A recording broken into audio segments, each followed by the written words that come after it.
আজি মই এই ৰঙিয়া ইলেক্ট্ৰিকেল ডিভিজনত ইয়ালৈ আহিলোঁ।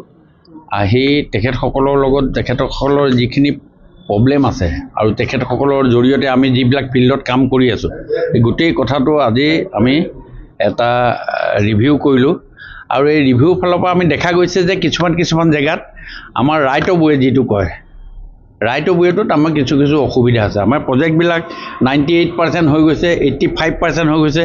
কেইটামান খুঁটা পুতিব লগা হৈছে। খুঁটা কেইটা পুতোতে কাৰোবাৰ মাটিৰ ওপৰেদি যোৱাৰ নিচিনা তেওঁলোকে কৈছে মাটিৰ ওপৰেদি, আৰু APDCL কৈছে যে এইখিনি আমাৰ মাটি। এনেকুৱা ধৰণৰ কিছুমান কনফ্লিক্ট দেখা গৈছে। সেই গোটেই কথাখিনি আজি আমি ইয়াত বহি লৈ আজি মই নিজেই পইণ্ট টু পইণ্ট কথা পাতিছোঁ, আৰু লগে লগে মই আজি চাৰ্কুল অফিচাৰৰ লগতো কথা পাতিছোঁ আৰু সকলোখিনি কৈছোঁ যাতে অতি সোনকালে আমাক এই কামখিনি কৰি দিয়ে।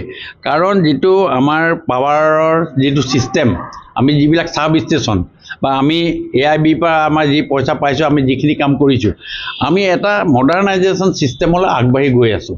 গোটেই কথাবিলাক সেই কথাবিলাকত হোৱাৰ লগে লগে আমি যদি এই বৃহত্তৰ অঞ্চলৰ, এই ৰঙিয়াৰ বৃহত্তৰ অঞ্চলত যদি আমি গোটেই কথাবিলাক বিল্ড আপ কৰি ল'ব নোৱাৰোঁ, তেতিয়াহ'লে আমাৰ যথেষ্টখিনি অসুবিধা হ'ব। এনালাইচিছ চলি আছে, তাৰ যদি কিবা ব্যৱস্থা থাকে আপোনালোকে সময়ে সময়ে গম পাব।